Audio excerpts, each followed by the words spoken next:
देख रहे हैं एक न्यूज़ 24। मैं हूं वरुण। हमारे साथ बिहार सरकार में मंत्री हरीश सहनी जी हैं। आइए जानते हैं मुजफ्फरपुर में जो बच्चियों की रेप कर हत्या कर दी गई उसके बारे में।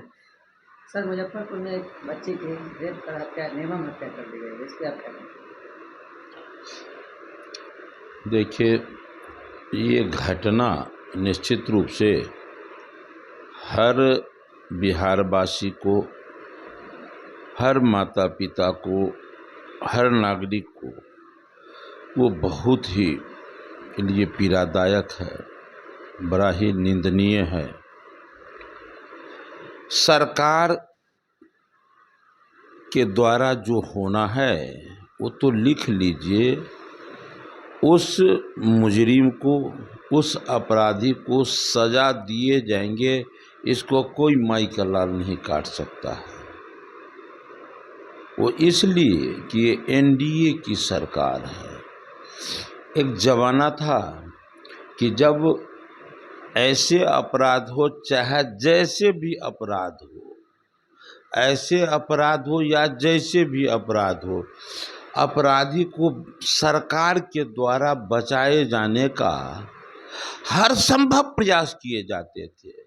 और एक आज का ज़माना है कि दोषी चाहे वो जहाँ भी हो, वो पकड़े जाएंगे, जेल के सलाखों में बंद होंगे और कड़ी से कड़ी उसे सजा दिया जाएगा। चाहे वो बिहार हो या यूपी हो, जहाँ भी एनडीए की सरकार है वहाँ मुजरिम पर शिकंजे कसे जाएंगे। सर, बंगाल में भी नर्स लेडी महिला की डॉक्टर की रेप कर हत्या कर दी गई, जिसके विरोध में पटना में सभी डॉक्टर हड़ताल पे हैं, प्रदर्शन कर रहे हैं। देखिए, मैंने बिहार के बारे में आपको बताया। हमारे बिहार सरकार के मंत्री कल उस परिवार से मिलकर आए हैं, उस समाज से मिलकर आए हैं। दोषी को हर सूरत में सजा दिलाने का भरोसा दिला कर आए हैं। लेकिन बिहार से सटे बंगाल में वहाँ भी एक निषाद की बेटी के साथ, जो नाबालिग है, मात्र 12 साल के है, उसके साथ जिस प्रकार का दुष्कर्म होता है, और जब इस विषयों का उद्भेदन होता है तो भारतवर्ष में एक नामचीन मुख्यमंत्री, यूपी के मुख्यमंत्री आदरणीय आदित्यनाथ योगी जी के द्वारा जिस प्रकार से मजबूती से, निर्भीकता से, जिस तरह से उस दोषी को सजा दिया जाता है, निश्चित रूप से वो सराहनीय है। हम एक पिछड़ा, अति पिछड़ा कल्याण विभाग के मंत्री होने के नाते, निषाद समाज के होने के नाते मैं भी वहाँ तक अयोध्या गया हूँ, उस परिवार से मिला हूँ और इस विषय को लेकर हम मुख्यमंत्री आदरणीय योगी आदित्यनाथ जी से भी मिला हूँ। मैं बताया उस पीड़िता परिवार के संदर्भ में कि वो बहुत डरी हुई, बोले कि डरने की बात नहीं है, उसको कोई बाल बांका नहीं कर सकता है, क्योंकि मेरा निगाह पूरा है। जिस प्रकार बुलडोजर उनके प्रतिष्ठानों पर चला है, सब लोग, पूरे बिहार में लोग नहीं, पूरे यूपी नहीं, देश में उनके इस कदम का सराहना हो रहा है। लेकिन ठीक इसके विपरीत वहाँ अखिलेश यादव जी के, उनके कृतित्व को देखकर लोगों को बड़ा घृणा हो रहा है। आज वैसे मुजरिमों को वो बचाने का वैसा ही प्रयास कर रहा है जैसे वो अपने कार्यकाल में किया करते थे, जब वो मुख्यमंत्री हुआ करते थे। जिस प्रकार से अपने गुंडों को बचाने का प्रयास करते थे, आज भी वो वही प्रयास कर रहे हैं। जो बड़ा दुखद है, वो कहते हैं कि डीएनए टेस्ट होना चाहिए। वहाँ सभी लोग जान रहे हैं, गांव टोला मोहल्ला आस पड़ोस के सभी लोग जान रहे हैं, लेकिन ये हमारे नेताजी को, अखिलेश बाबू को चाहिए डीएनए टेस्ट का उसको रिजल्ट चाहिए।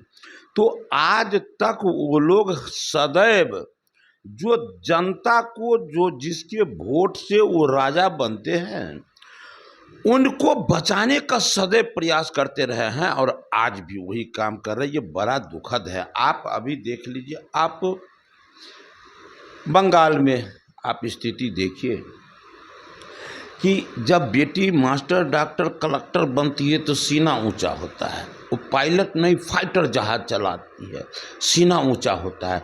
लेकिन जब एक कठोर परिश्रम करके बेटी पढ़ लिख कर डॉक्टर बनती है और उसके साथ जिस तरह का घटना घटित होता है, पूरा देश मर्माहत है। लेकिन वहाँ भी आप देख लीजिए, जहाँ एनडी सरकार है वहाँ एक महिला मुख्यमंत्री जो अपने आप को दादा समझती है, और वो हम लोग दोषी को सजा देने के लिए संकल्पित होते हैं और वो लोग दोषी को बचाने के लिए संकल्पित होते हैं। जिस तरह से उस दोषी को बचाने का वो प्रयास कर रही हैं, निश्चित रूप से पूरे बंगाल नहीं, देश नहीं, मानव जाति के लिए शर्मसार है उनका वो जो कदम है, जिस तरह से दोषी को बचाने का। इसका नाम है एनडीए सरकार। ये हर जगह जहाँ भी एनडीए सरकार का शासन है, वहाँ दोषी को सजा दिया जाता है, इसमें कहीं कोई संदेह नहीं। इसके लिए मुझे फक्र है, मैं कि ऐसे भारतीय जनता पार्टी का कार्यकर्ता हूँ, जहाँ वो जो कहते हैं सबका साथ, सबका विकास, सबका विश्वास, सबका प्रयास, तो वो सबका सहयोग भी करते हैं और हर संकट के घड़ी में खड़ा भी होते हैं। सर, कयास लगाया जा रहा है कि मुकेश सहनी एनडीए में वापस आने वाले हैं, क्या हरीश सहनी जी स्वागत करेंगे? उनका कोई गिरिभांश भी है क्या? उनका कोई गिरिभांश भी है? कल आप ही के तरह एक भाई, आपके भाई आए थे तो वो कह रहे थे कि आना चाहते हैं लेकिन कहते हैं कि आरक्षण नहीं तो गठबंधन नहीं। और मैं कहता हूं कि कुछ कुर्सी पकड़ नेता है जिनके कथनी और करनी में कहीं से कोई समानता ही नहीं होता है। वो कहते हैं कि आरक्षण नहीं तो गठबंधन नहीं।